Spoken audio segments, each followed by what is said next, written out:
Hello नमस्कार दोस्तों, मैं विवेक कुमार हिस्टोरिकल क्लास में आपका स्वागत करता हूं।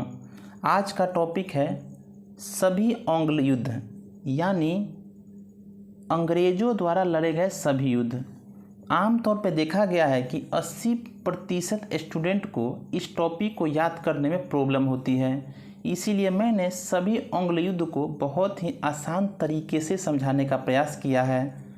अगर इस वीडियो से आपको कुछ भी बेनिफिट्स होते हैं तो इस चैनल को लाइक, सब्सक्राइब और शेयर ज़रूर करें। चलिए बढ़ते हैं आगे। आपको एक मैप दिख रहा होगा, स्क्रीन पर एक मैप दिख रहा होगा। मैप में देखिए आपका जम्मू कश्मीर से लेकर उसके बाद अरुणाचल प्रदेश और पूरे बंगाल पर ब्रिटिश ईस्ट इंडिया कंपनी का शासन था।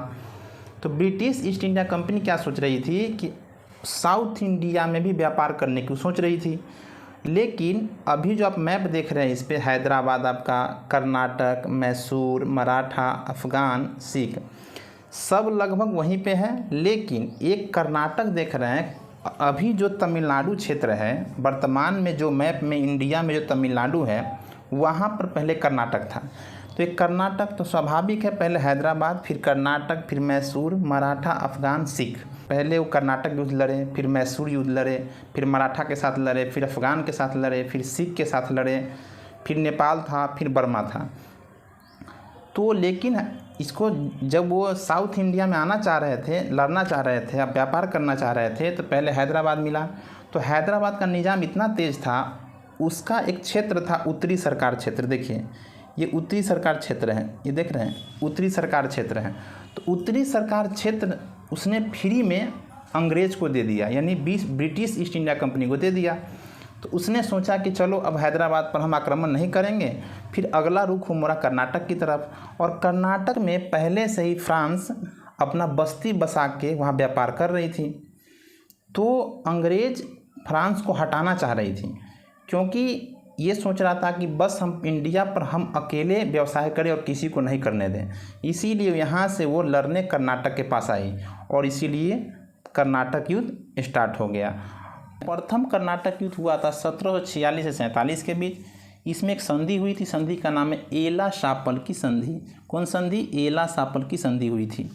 दूसरा कर्नाटक युद्ध आपका होता है 1749 से 54 के बीच। उस समय पांडिचेरी की संधि होती है। कौन सी संधि? पांडिचेरी की संधि। और तृतीय कर्नाटक युद्ध होता है 1756 से 1763 के बीच। उस समय पेरिस की संधि होती है। तो आपको याद करना है बहुत आसान शब्दों में।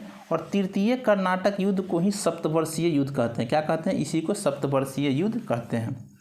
एक ट्रिक है जो आपको याद करने में आसानी होगी। जैसे आपसे पूछा जाता है कि प्रथम कर्नाटक युद्ध में कौन सा संधि हुआ था, द्वितीय कर्नाटक में कौन सा संधि, तृतीय कर्नाटक में कौन सा संधि हुआ था, तो आपको एक ही ट्रिक याद कर लेना है, ए पापा। यानी ए से हो गया एला शापल की संधि, दूसरा पा से हो गया पांडिचेरी की संधि, और तीसरा हो गया फिर पा से पेरिस की संधि। यानी ए पापा, कर्नाटक में ए पापा। तो एला शापल की संधि, पा से पांडिचेरी की संधि, और फिर पा से पेरिस की संधि। कर्नाटक युद्ध को देख लिया। अब मैसूर युद्ध की तरफ चलते हैं। तो कर्नाटक को आपने देख लिया, अब मैसूर के पास चलते हैं। देखिए मैप में मैसूर। तो मैसूर में क्या हुआ कि मैसूर में 4 युद्ध हुए थे। प्रथम मैसूर युद्ध, द्वितीय मैसूर, तृतीय और चतुर्थ। तो प्रथम मैसूर युद्ध में कौन सी संधि हुई थी, द्वितीय मैसूर युद्ध में कौन सी संधि, तृतीय में कौन सी संधि, और कौन कौन से गवर्नर जनरल थे। तो एक ट्रिक है, आप याद कर लीजिए, मामा श्री बहकावे में आए, यानी मामा श्री बहकावे में आ गए। नहीं कहते हैं कि मामा श्री बहकावे में आए। तो मामा श्री का मतलब देखिए, मद्रास की संधि, म से मद्रास की संधि, फिर म से मंगलोर की संधि, उसके बाद श्री से श्रीरंगपट्टनम की संधि। अब आया बहकावे। तो बहकावे से चारों आपके गवर्नर जनरल याद हो जाएंगे। देखिए ब से हो गया बेरेलस्ट, ह से हो गया हेस्टिंगस, का से हो गया कर्नवालिस, वे से हो गया वेलेजली। कितनी आसान भाषा में याद हो गया। मैसूर युद्ध में सीधे याद रखना है कि मामा श्री जब मैसूर गए तो मामा श्री बहकावे में आ गए। तो मैसूर युद्ध हो गया, मामा श्री बहकावे में आ गए। तो एक बार फिर मद्रास की संधि म से, फिर म से मंगलोर की संधि, उसके बाद फिर म से फिर श्री से श्रीरंगपट्टनम की संधि, उसके बाद बहकावे, बेरेलस्ट, हेस्टिंगस, कॉर्नवालिस और बेलेजी।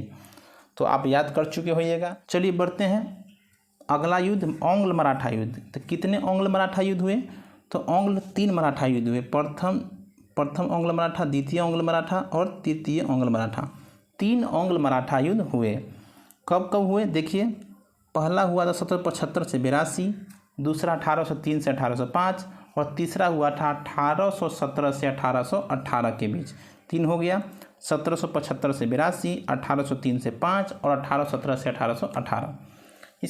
इसमें एक ही प्रश्न पूछे जाते हैं, किस युद्ध के समय कौन कौन गवर्नर जनरल थे। तो एक ट्रिक आपको है हवेली, यानी मराठा के पास बहुत अच्छे हवेली थे। तो हवेली से क्या करना है, ह से हेस्टिंगस हो गया, ठीक। दूसरा आपका वे से हो गया वेलेजली और उसके बाद है ल से हो गया लॉर्ड हेस्टिंगस। याद रखिएगा, हवेली, ह से हेस्टिंगस, व से आपका हो गया वेलेजली और ली से हो गया यानी लॉर्ड हेस्टिंगस। तो आपने 3 अभी तक याद कर लिया। कर्नाटक युद्ध, कितने कर्नाटक युद्ध हुए, 3 कर्नाटक युद्ध हुए, 4 मैसूर युद्ध हुए और 3 मराठा युद्ध हुए। तो कर्नाटक में आपको मैंने ट्रिक बताया था ए पापा, एला सापल की संधि।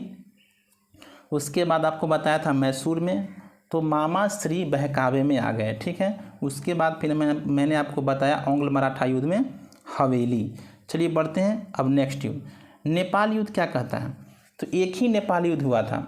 कब हुआ था, तो नेपाल आपका युद्ध हुआ था, पहला नेपाल युद्ध, एक ही नेपाल युद्ध हुआ था 1814 से 16 के बीच।